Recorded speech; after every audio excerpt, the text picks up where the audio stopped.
bonne introduction sur les tendances du moment. Et c'est vrai qu'on a un peu l'impression que alors l'e-commerce, ça fait déjà un moment qu'il s'est réveillé, mais effectivement que le commerce, lui, en tout cas, est bien challengé et en même temps redynamisé par le digital. Alors déjà, on va démarrer avec Philippe. Je pense qu'aujourd'hui, on voit beaucoup de choses, mais c'est vrai que quand on parle finalement de promotion du e-commerce, puisqu'on parle beaucoup à la performance, donc on essaie d'avoir un maximum de ROI, c'est vrai qu'on a l'impression qu'il y a plein de chapelles. Il y a des gens qui sont plus sur le CRM, il y a des gens qui sont plus sur les campagnes de banner, le search, enfin il y a énormément de choses.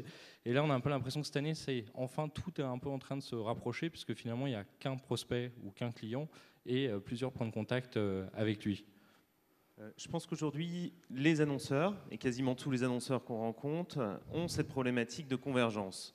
Convergence entre leur communication web et leur communication CRM, entre leurs clients, entre leurs prospects, entre les différents canaux. Et donc on a vraiment une problématique aujourd'hui de... J'appuie là-dessus, c'est ça? On a vraiment une problématique aujourd'hui de convergence. Ça marche pas, c'est pas grave. Si, il y a juste un petit délai. Bouton vert. Voilà. C'est le bouton vert.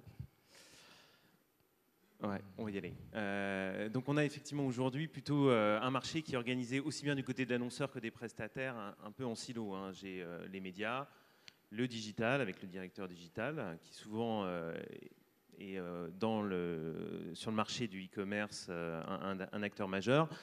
Celui qui s'occupe de la prospection marketing direct classique et le CRM. Ce que l'on croit, c'est effectivement qu'on va aller vers une convergence des outils, une convergence des solutions et surtout une convergence de la data, de la connaissance client. Que ça soit de la connaissance client sur les personnes qui viennent sur mon site, qui viennent sur des sites tiers, les convergences avec mon CRM, mes données de consommation. Et donc, s'appuyer sur cette intelligence pour ensuite actionner les différents médias, que ce soit du web, du display ou bien sûr de l'email ou du postal. Mais ça veut dire du coup une seule base.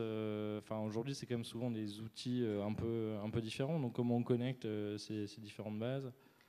La problématique, c'est effectivement une problématique de solutions. C'est pour ça qu'on a développé aujourd'hui des nouvelles solutions qui permettent quelque part d'identifier des déclencheurs. Donc des déclencheurs dans le CRM du client, des déclencheurs sur le site internet. Pour le e-commerce, c'est moins vrai, mais potentiellement des déclencheurs sur un point de vente et des déclencheurs sur des sites tiers. Et là, toute l'intelligence, c'est d'arriver à identifier l'individu, à croiser ces individus. Mon client qui vient sur mon site internet, mon prospect auquel j'envoie un pli marketing direct ou un email, et donc arriver à identifier quel est ce même individu pour ensuite pouvoir actionner de l'intelligence, du prédictif. Ça marche pas, mais si, juste voilà, c'est mon prédictif et mon ça intelligence arrive. qui arrive avec un peu de retard, mais ça va arriver. Du ciblage et de la modélisation, effectivement. Et derrière, pouvoir, et c'est ça qui va être important, rentrer dans une vraie logique de scénarisation. Scénarisation, mais vraiment multicanal. Ce n'est pas uniquement ma scénarisation sur une campagne display ou une campagne de marketing direct ou d'email, mais vraiment une scénarisation entre tous les médias et pouvoir les activer de façon intelligente. Donc on ne pourra plus vous échapper, quoi. En fait, quel que soit le point de contact, on va revoir la petite jupe, la paire de chaussures ou l'appareil photo qu'on a vu nous poursuivre par email. C'est un petit peu ça, banner, mais l'objectif est pouvoir, une fois que vous l'avez acheté, de ne plus vous exposer. Pourquoi? Parce que finalement, je vais pouvoir confronter mes données CRM, mes données donc de contractualisation, que la personne est appelée par téléphone ou qu'elle est contractualisée sur le site, avec mes données de navigation. Et donc, je vais pouvoir faire effectivement ce qu'on appelle du retargeting, mais du retargeting vraiment multicanal et du retargeting intelligent, c'est-à-dire savoir si je m'adresse à un prospect, si je m'adresse à un client, quels vont être le canal d'appétence de chacun des individus. Et là, tu nous parles... Alors, c'est intéressant parce que souvent, on nous parle effectivement de canaux online, mais là, tu nous parles aussi de postal. C'est pas ringard, ça? C'est pas forcément ringard, je pense. C'est surtout... Ça peut être plus pertinent. Ça veut dire que même on rentre chez nous, ça y est, dans la boîte aux lettres, on retrouve toujours cette paire de chaussures ou cet appareil photo. Disons que parfois, si je veux, par exemple, si je m'intéresse à une très belle voiture, je peux recevoir 10 000 emails ou être exposé à du display. Il y a des personnes qui cliqueront jamais sur la moindre bannière, qui n'ouvrent pas leurs emails parce qu'ils en reçoivent trop. Recevoir un catalogue un peu quali dans ma boîte aux lettres, ça peut être un vrai déclencheur. Qui plus est, ça peut être aussi le catalogue, c'est un contenu différent. Et donc, l'idée n'est pas de dire le postal c'est ringard, le display c'est bien, ou le contraire, mais c'est juste qu'en fonction de ma problématique de communication, j'ai un média qui peut être plus intelligent qu'un autre. Et donc, pour nous, l'important, c'est de pouvoir proposer l'activation de tous les médias, que ce soit l'email, le display, le mobile, que ce soit effectivement le postal, ou, j'en oublie, le téléphone, bien sûr. Le SMS. Bon, alors ça fait combien de facteurs de segmentation possibles? Alors, comme derrière, on va essayer d'intégrer le maximum de data, derrière cette décision et cette activation de médias, c'est l'activer en fonction de mes données, first party, mes données sur mon site internet de mon CRM, et puis des données tiers, et de plus en plus, après, des données modélisées. Donc la personne est allée sur le site de... je sais pas, dirigeant.com, on peut penser que c'est quelqu'un qui est à potentiel et donc lui envoyer une promotion pour une banque qui va rechercher des clients de haut niveau. Tu as peut-être un exemple concret avec des chiffres à nous montrer? Alors, on est en déploiement sur cette solution. Donc aujourd'hui, on a 3-4 pilotes qui sont déployés, mais on sait que les taux d'ouverture, par exemple, on va être sur des leviers de 3 à 4 fois plus importants. Quand on est sur la première logique, qui est une logique de retargeting. Pourquoi? Parce que c'est les gens qui viennent sur mon site. Donc forcément, s'ils viennent sur mon site, ils sont en appétence forte avec mon offre et ils sont en appétence potentiellement avec ma marque. Ils me connaissent. Et là, derrière, je vais pouvoir effectivement avoir le bon canal et par rapport à la communication classique, j'ai un levier de 3 à 4 en taux de retour. Si je suis sur une logique plutôt de type remarketing, où là, le déclencheur va pas être la visite de mon site, mais un site tiers, donc des intentionnistes, par exemple, sur intentionnistes voyagistes, je vais envoyer un email, par exemple, pour une promotion pour un voyage, je vais avoir un levier qui va être moindre, mais qui va être beaucoup plus important que si je fais du profiling ou si, effectivement, je suis... Donc, je vais avoir un levier qui va à peu près être le double qu'une campagne classique. Donc là, ça y est, on est parti pour avoir du courrier super intelligent. On est parti sur le multicanal, dont le courrier est une composante. C'est vrai que le postal va avoir ses propres mécanismes en tant que média et son propre impact sur les gens. Et la proposition de valeur qu'on a, c'est effectivement d'accompagner les annonceurs aujourd'hui dans une logique de service, leur proposer des prestations de retargeting ou de remarketing ou des solutions avec Cabestan, qui est une des sociétés du groupe Mediapost Communication, qui va proposer la solution pour effectivement pouvoir gérer, intégrer dans une data management plateforme privée l'ensemble des flux de données et pouvoir activer l'ensemble des canaux. Donc ça devient possible, effectivement, ça devient possible. On a un atelier d'ailleurs, je crois, aujourd'hui à 13h30, où on va reprendre le détail de ces solutions. Ok, super. Et du coup, Marc, je profite que tu sois là.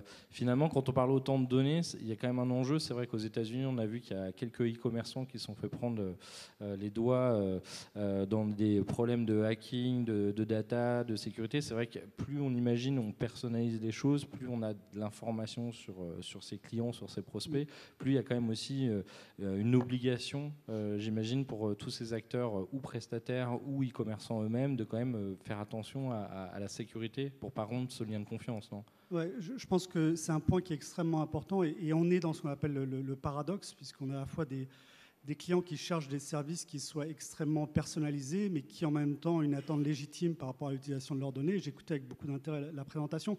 On voit que la convergence des canaux, elle se traduit aussi avec une convergence des médias et des outils, avec une recherche qui est celle de l'optimisation. Je disais tout à l'heure, le taux de transformation en e-commerce, il est de 2,3 pour 100. C'est-à-dire sur 100 visites, il y en a 2,3. Donc il y a une recherche d'optimisation qui est légitime. En même temps, je crois qu'il faut être prudent. C'est-à-dire que les marketeurs sont très créatifs, on le sait, et en plus on a la chance d'en avoir d'excellents en France. Mais il faut aussi qu'on fasse un petit peu attention aux réactions que ça peut susciter. Pour nous, le retargeting, par exemple, c'est formidable, mais c'est vrai que pour quelqu'un qui a visité un site, qui voit ensuite qu'on lui propose une publicité, qui en visite un deuxième, etc., je pense qu'il faut être vigilant sur ces aspects de vie privée qui sont des aspects importants. Et je crois qu'il est de la responsabilité des entreprises de travailler aussi avec les marketeurs pour essayer de mettre en place des règles qui permettent d'assurer finalement cet équilibre entre à la fois les impératifs de protection de la vie privée, je crois qu'ils sont tout à fait légitimes, et puis la réalité économique. Je dirais presque que marketing sans conscience n'est que ruine du marketing, parce qu'il faut vraiment qu'on intègre cette donnée-là. Il y a aujourd'hui des évolutions législatives importantes. C'est qu'en Europe, on discute d'une directive, d'un règlement qui va remettre à plat toute la réglementation sur la protection des données, c'est-à-dire, si on regarde ce qui vient d'être présenté, c'est-à-dire la capacité pour vous de contacter des clients et puis d'entretenir la relation client. Et il est important que les professionnels puissent exprimer leur point de vue, apporter leur connaissance du client, parce qu'ils connaissent bien les clients, mais avec cette prise en compte, cette conscience effectivement qu'on ne peut pas non plus faire n'importe quoi avec les données, et que finalement, si jamais ce lien de confiance qui existe entre l'individu et l'entreprise, c'est-à-dire que finalement, si je doute de l'utilisation qui sera faite de mes données, je ne les confie plus, et tout ce qu'on vient de voir ne fonctionne plus. Donc c'est vraiment une responsabilité collective. On travaille beaucoup à la FEVAD et avec d'autres organisations professionnelles pour essayer justement de bâtir un socle de règles qui nous permettent d'accompagner ces développements, mais dans le respect des consommateurs, qui me semble tout à fait essentiel. Alors Alexandre, chez Orange, la donnée, vous connaissez déjà avec le métier d'opérateur, mais on oublie aussi que vous faites finalement aussi beaucoup de ventes en ligne. Donc j'imagine que ça paraît génial, tous les outils qu'on a vus, ça a l'air très simple, mais j'imagine que quand on a le nombre de clients, c'est pas du tout simple du tout, et qu'il y a énormément de systèmes, que ça se fait pas de manière, qu'il y a un boulot assez complexe finalement de gestion de cette data. Oui, alors même au-delà tout d'abord sur la data, je pense que notre président chez Orange a un petit peu anticipé ce que tu disais, Marc, en signant il y a 2 ans au Hello Show, effectivement, la charte de protection des données. Lorsqu'on a des absences juridiques, on essaye d'y pallier, et c'est de cette façon que chez Orange qu'on le fait. Alors, effectivement, on a un foisonnement de technologies marketing, de data qui proviennent de sources diverses et variées. C'est compliqué, c'est un monde extrêmement compliqué à gérer, et je suis plutôt là pour vous témoigner un petit peu de la façon dont chez Orange on essaye d'appréhender cette complexité et de se transformer. Alors si tu le veux bien, Marc, je vais revenir sur le panorama que tu as fait tout à l'heure et m'arrêter sur les points numéro 2 et 4 qui étaient, je crois, le mobile et l'intégration. Je vais les fusionner, je vais en faire qu'un seul que j'appelle la complémentarité des canaux online et offline. C'est la notion de cross-canalité et d'omnicanalité. Donc, ce sont des jargons qu'on connaît bien dans le marketing. La cross-canalité, c'est plutôt quand on a des usages en séquence et qu'on utilise différents canaux. Par exemple, je commence un panier d'achat sur mon mobile, je le termine sur mon PC, je fais un chat pour avoir une information complémentaire et je vais dans ma boutique Orange pour aller faire l'achat final ou retirer mon device, par exemple. Et quand on parle d'omnicanalité, c'est quand on est en simultanéité de ces usages. Et je crois que c'est un exemple que tu as donné, Marc, également. C'est typiquement l'utilisateur qui est en boutique Orange et qui, en même temps, avec son smartphone, fait un search à des informations complémentaires. Cette tendance, elle est fondamentale, elle est extrêmement structurante pour un groupe comme Orange et elle drive complètement notre transformation. Parce qu'il faut bien comprendre que pour répondre à cette tendance, ça nous impose d'être en capacité d'apporter au client une information, un service, des outils, bref, de lui proposer une expérience qui soit consistante et cohérente à travers tous les canaux. Et pour faire ça, ça veut dire qu'on doit avoir une transformation et une transversalité sans faille en interne à travers les canaux et les métiers d'Orange. Et ça, c'est difficile. Donc en fait, faire simple, c'est compliqué, quoi. C'est compliqué parce que vous voyez bien que ça suppose de toucher au SI, au système d'information. Ça suppose de faire des RH pour transformer des gens, pour mettre en place des formations. Ça suppose de mettre en place des softwares, du hardware, parce qu'en fait, il faut décloisonner des équipes. Il faut rééquiper et repréciser une entreprise globale. Donc, mais finalement, c'est tout réorganiser autour d'un seul prospect ou d'un seul client et plus être en marketing de l'offre où j'avais mes packages, mes différents départements. Donc c'est se dire tout le monde dans l'entreprise doit pouvoir savoir qu'est-ce qui se passe avec mon prospect, est-ce que c'est mon vendeur en boutique, mon SAV au téléphone ou en ligne, il doit me reconnaître et être capable de savoir où j'en suis, mes problèmes ou mes informations clients. Exactement, c'est vraiment un recentrage sur le client et c'est recentrer l'entreprise dans son ensemble et dans tous ses métiers autour du client. Bon, j'imagine que ça doit être sportif. Alors là, effectivement, on a parlé de marketing relationnel, on a parlé de data, on a parlé effectivement de user centricity. en e-commerce, il y a aussi plein d'innovations, il se passe énormément de choses. Et Jérôme, tu peux peut-être nous parler aussi d'une autre façon de faire du e-commerce, parce qu'on voit c'est beaucoup de boulot pour acquérir ses clients, beaucoup de boulot pour les servir, mais il y a un moment, si on veut les monétiser, il y a peut-être aussi d'autres possibilités pour essayer de les fidéliser et avoir du revenu un peu récurrent. Oui, tout à fait. C'est l'approche de SlimPay. Je vais la présenter en quelques lignes. SlimPay est donc une start-up française créée il y a 4 ans, start-up de la finance. Hein, donc on appelle ça une fintech, basée à Paris, c'est assez rare, pas à Londres. Nous profitons de la dérégulation du système bancaire en ce qui concerne les paiements, parce que nous sommes donc une start-up des paiements et nous sommes donc le banquier spécialisé paiement pour les sites en ligne. Et on s'aperçoit aujourd'hui qu'il y a peut-être d'autres manières d'approcher le marché et d'approcher la relation consommateur, particulièrement au travers du paiement, parce qu'en fait le paiement ça embête tout le monde et particulièrement le consommateur.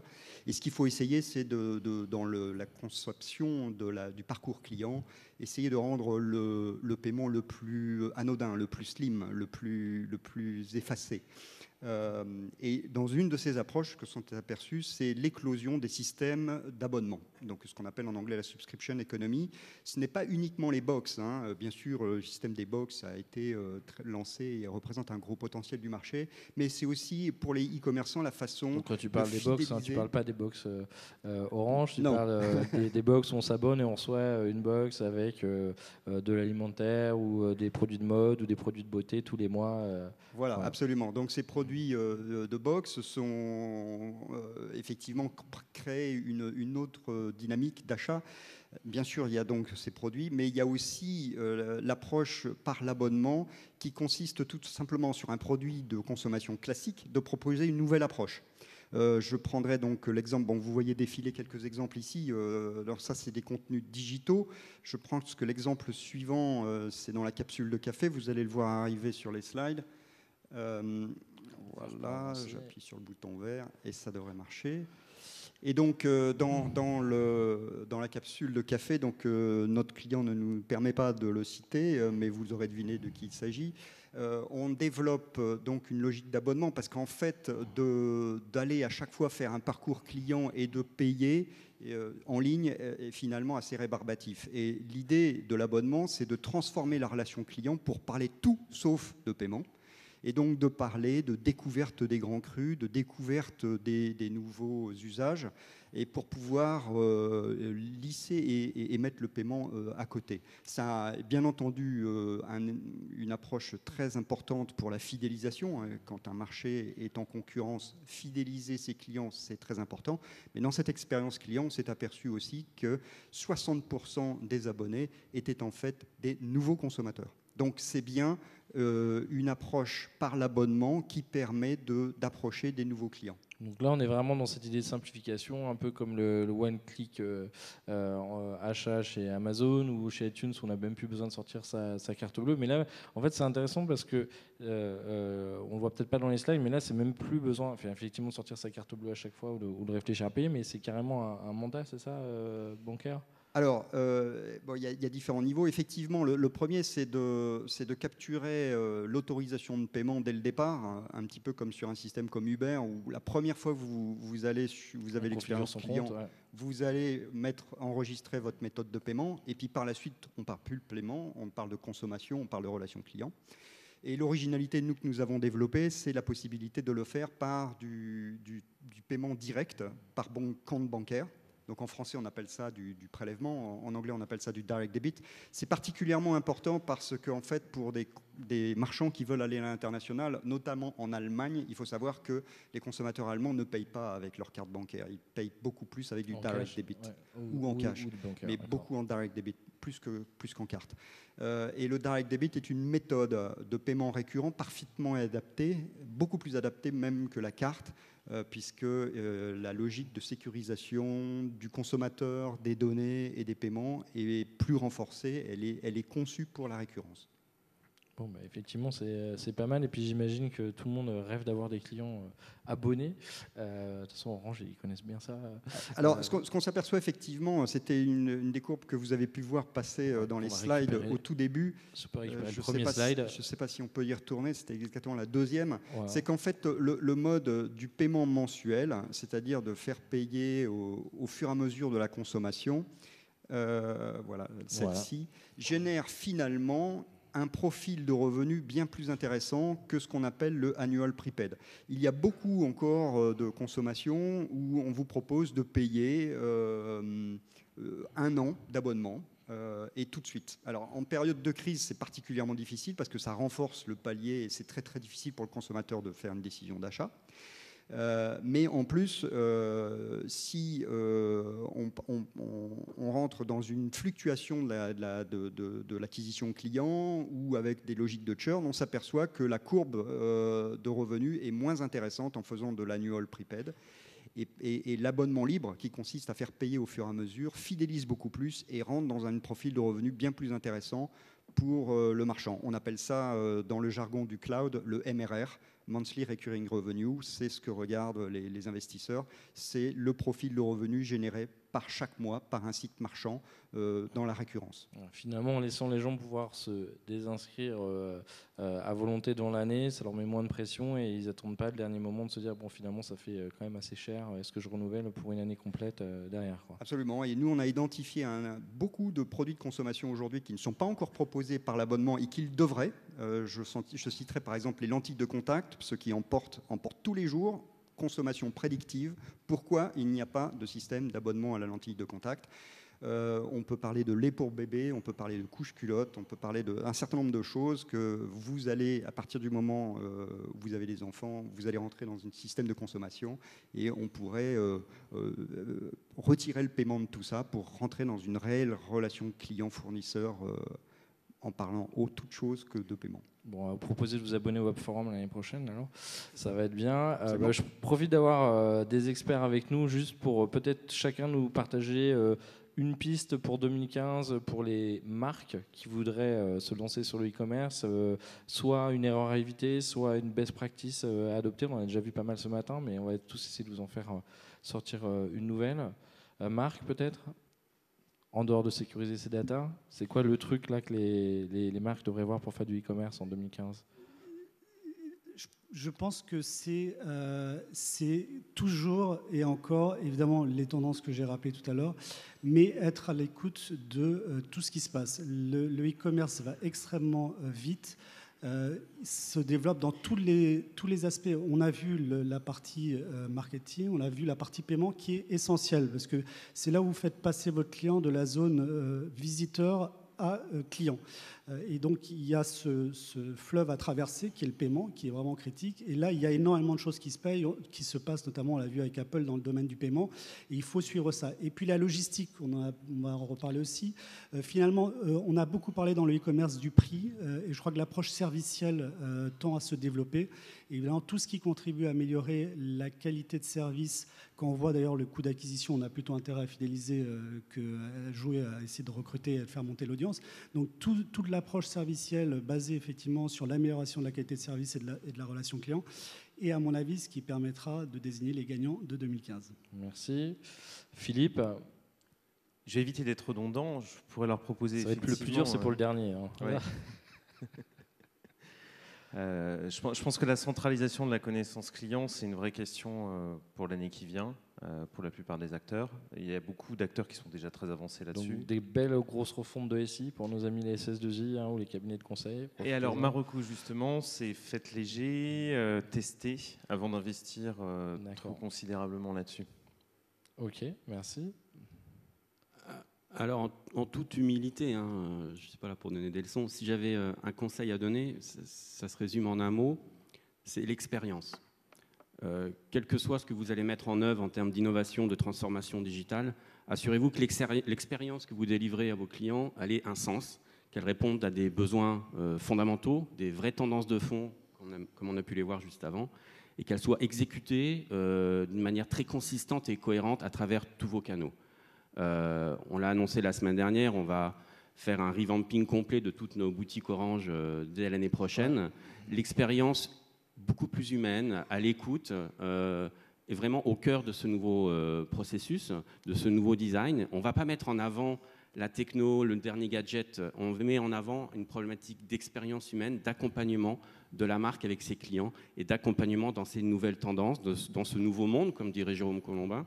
Parce qu'il ne faut pas oublier, c'est qu'ici, dans cette salle, on a beaucoup d'experts. Ce n'est pas forcément une représentation des vrais clients de tous les jours. Et quand on en gère 240 millions comme chez Orange, je pense que l'expérience, c'est un goal, un but assez intéressant à regarder. Ça, effectivement, je pense que c'est un point, c'est se dire, vu le coût d'un point de vente, maintenant qu'on a plein de choix, qu'on a le e-commerce, effectivement, il faut donner une vraie raison aux gens de pouvoir y aller. Ça devient presque un lieu de vie aussi. On a Apple qui était quand même un des premiers à avoir bien remonté le retail là-dessus. On pense à Burberry aussi, où maintenant il y a limite des spectacles dans leurs magasins à Londres. Donc effectivement, au moins trouver des bonnes vraies raisons pour les gens de venir sur site. Et je pense que quand tu parlais de veille tout à l'heure, finalement ça bouge tellement vite, c'est coller aux consommateurs, coller au marché au maximum. Ouais, et faire plaisir aux consommateurs, effectivement, pas juste se faire plaisir ou en techno ou en magasin. Et Jérôme ? Donc pour conclure, moi je dirais on est vraiment dans une logique de transformation de l'expérience client. Le marché évolue très très vite. Les consommateurs de plus en plus jeunes changent et ont des aspirations totalement différentes. On doit se remettre en question tout le temps. Rien n'est acquis, donc c'est transforme or die. Je reprendrai donc les deux derniers mots de la baseline d'aujourd'hui. D'accord, je vous remercie tous et puis surtout je vous donne rendez-vous, donc ça sera en février, on aura un update spécial futur du retail puisqu'il y a énormément de choses qui se passent. Un dernier mot peut-être ? Oui, juste un clin d'œil à votre baseline qui est assez darwinienne je trouve dans l'approche. On aime bien provoquer un peu. Sachez qu'à partir d'aujourd'hui dans le monde, vous avez plus de cartes SIM connectées que d'êtres humains. Je vous laisse méditer là-dessus. Merci. Ce sera le mot de la fin, méditer. Merci Emmanuel et à tous vos intervenants.